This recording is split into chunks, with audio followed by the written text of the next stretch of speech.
नमस्कार, मैं हूं प्रभाकर मणि तिवारी। आप देख रहे हैं मेरा खास कार्यक्रम पॉलिटिक्स विद प्रभाकर। असम में सिलचर के पास ग्रीनफील्ड एयरपोर्ट बनाने के लिए डोलू चाय बागान की 2500 बीघे जमीन के अधिग्रहण और इसके खिलाफ मजदूरों के आंदोलन की खबरें मैं लगातार कवर करता रहा हूं, आपको बताता रहा हूं। आज भी चर्चा करूंगा उसी की, बावजूद इसके कि इलाके में भयावह बाढ़ है, सड़क संपर्क कई जगह कट गया है। मजदूर इस आंदोलन को आखिरी सांस तक लड़ने के लिए तैयार हैं। दूसरी ओर पुलिस और प्रशासन पर जबरन मजदूरों की गिरफ्तारी, उनको पकड़ने, उन पर झूठे मुकदमे के आरोप लगे हैं। यह कितना सच है कितना नहीं, इसकी मैं पुष्टि नहीं कर पाता। किसी ने इन सवालों का जवाब नहीं दिया है, लेकिन मजदूरों और उनकी यूनियन असम मजदूरी श्रमिक यूनियन का आरोप है कि अब आंदोलन करने वाले मजदूरों को तरह तरह से परेशान किया जा रहा है, उनको झूठे मामलों में फंसाया जा रहा है, धमकियां दी जा रही है। आपने देखा, अब तक जो हुआ उसकी एक झलकी मैंने शुरू में दिखाई थी। अब आगे चर्चा करूंगा विस्तार से। आखिर तक देखिए रिपोर्ट। जचे तो चैनल को सब्सक्राइब करें, मित्रों परिजनों से शेयर करें और घंटी का निशान दबाना भी मत भूलें। घंटी का निशान दबाएंगे तो आपको मेरे कार्यक्रमों की पहले से सूचना मिल जाएगी।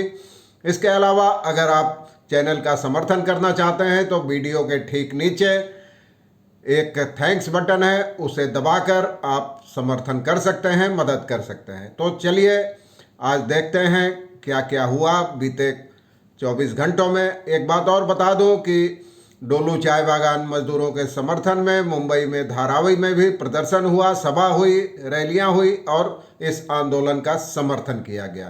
कल मजदूरों ने जो पदयात्रा निकाली थी उसकी भी मैंने आपको झलकी दिखाई है, कल भी मैंने रिपोर्ट में बताया था और आगे भी चर्चा करूंगा। तो चलिए देखते हैं पूरी रिपोर्ट।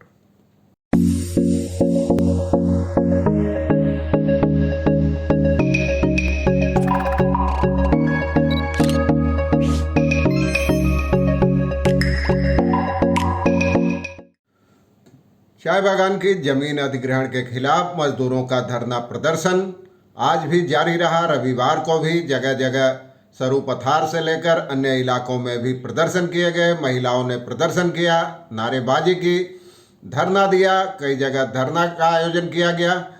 कल आपको मैंने बताया था शनिवार को मजदूरों ने पदयात्रा निकाली थी भारी पुलिस पहरे में। वह लोग जिला उपायुक्त के दफ्तर तक जाना चाहते थे, लेकिन खराब मौसम के कारण यूनियन के पदाधिकारियों ने उनको मना कर दिया। फिर भी मजदूर काफ़ी आक्रामक मुद्रा में थे, लोकतांत्रिक तरीके से विरोध जता रहे थे, नारेबाजी कर रहे थे, पदयात्रा उन्होंने आयोजित की।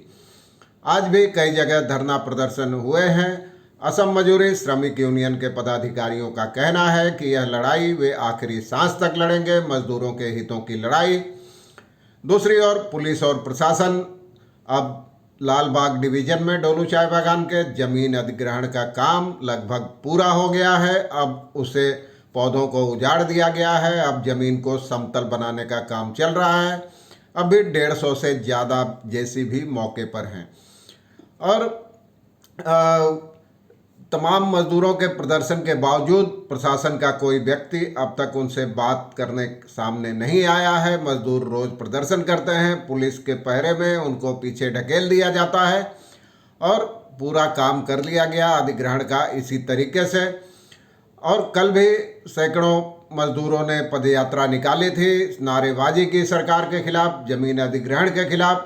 उन्होंने सिलचर उपायुक्त के दफ्तर जाने की भी बात कही थी और प्रशासन के खिलाफ धरना देती रही, लेकिन वहाँ भारी तादाद में पुलिस वालों को तैनात कर दिया गया, जिसने मजदूरों को आगे नहीं बढ़ने दिया। ये मजदूर लाल बाग डिवीजन में काम करते थे।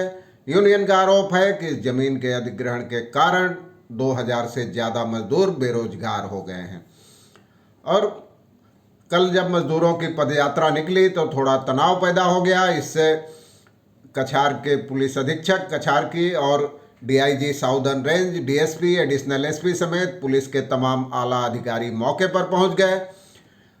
प्रदर्शनकारियों का आरोप है कि पुलिस स्थानीय लोगों को बेवजह निराधार आरोपों को लगाकर हिरासत में ले रही है, उनमें एक आतंक पैदा कर रही है ताकि वो आंदोलन से पीछे हट जाएं। आंदोलन की धार कम करने के लिए उन पर तमाम आरोप लगाए जा रहे हैं, डराया धमकाया जा रहा है। एक प्रदर्शनकारी का वीडियो सामने आया जिसमें वो पुलिस से कह रही है कि तुम लोग दिन के उजाले में हमें गिरफ्तार क्यों नहीं कर लेते, लेकिन बाद में पुलिस वालों ने कैमरा बंद कर दिया। आपको मैंने कल ही बताया था कि पत्रकारों के भी अब मौके पर जाने पर पाबंदी लगा दी गई है ताकि मजदूरों के विरोध प्रदर्शन आंदोलन की खबरें बाहर नहीं निकलने पाए। और उनका कहना था कि बीते कई दिनों से, मजदूरों का कहना है, बीते कई दिनों से पुलिस वाले परेशान कर रहे हैं। कल प्रदर्शन के बाद लालबाग इलाके में, लालबाग डिवीज़न में मजदूरों ने बैठक भी की। उसमें भी इस आंदोलन को आखिरी सांस तक लड़ने का संकल्प जताया गया।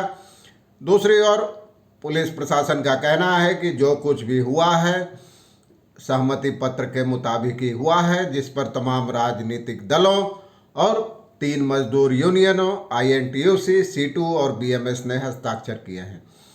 उनका कहना है, दावा है प्रशासन का कि जो असम मजदूरी श्रमिक यूनियन के बैनर तले मजदूरों का आंदोलन चल रहा है उसे मान्यता नहीं है और उसके पास मजदूर भी नहीं है, उसके दावे निराधार हैं।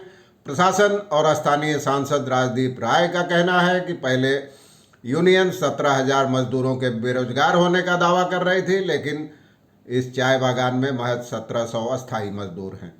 उनका कहना था कि इससे इलाके का विकास होगा। ऐसे लोग ही विरोध कर रहे हैं जो इलाके का विकास नहीं चाहते और केंद्र और राज्य की बीजेपी सरकार के हर काम का विरोध करते हैं। कुछ निहित स्वार्थी तत्व हैं। यह तमाम चीज़ें हैं। C2 ने भी, जैसा कि मैं आपको बार बार कहता रहा हूँ, अब उसके नेता सफाई देते रहे हैं कि वही मजदूरों की एकमात्र हितैषी है और समझौते पर हस्ताक्षर कर उसने मजदूरों के हितों की रक्षा की है। अगर वह नहीं होती तो मजदूरों के हितों की रक्षा नहीं हो पाती। एक भी मजदूर बेरोजगार नहीं होगा, सबका बकाया मिलेगा और उनके पुनर्वास की व्यवस्था की जाएगी। आरोप प्रत्यारोप दोनों ओर से तेज हो रहे हैं। आपको मैंने बताया था पहले भी कि प्राकृतिक विपदा यानी बाढ़ की वजह से आंदोलन की धार कुछ कम हो गई है। अलग अलग इलाकों से सड़क संपर्क टूट गया है। तो एकजुट कोई आंदोलन अभी धार जोर नहीं पकड़ पा रहा है। हालांकि सहमति हुई है इस मुद्दे को कोलकाता और दिल्ली समेत बाकी शहरों तक पहुंचाने की। इसके अलावा गुवाहाटी हाई कोर्ट में एक याचिका दायर करने की भी योजना है। देखा जाए इस सप्ताह इस मामले में क्या होता है। अगर कुछ हुआ ठोस तो मैं आपको लगातार बताता रहूँगा। आज के लिए बस इतना ही। धन्यवाद, नमस्कार। चलने से पहले एक बार फिर अनुरोध, जचे तो चैनल को सब्सक्राइब करें, मित्रों परिजनों के साथ शेयर करें और घंटी का निशान दबाना भी मत भूलें।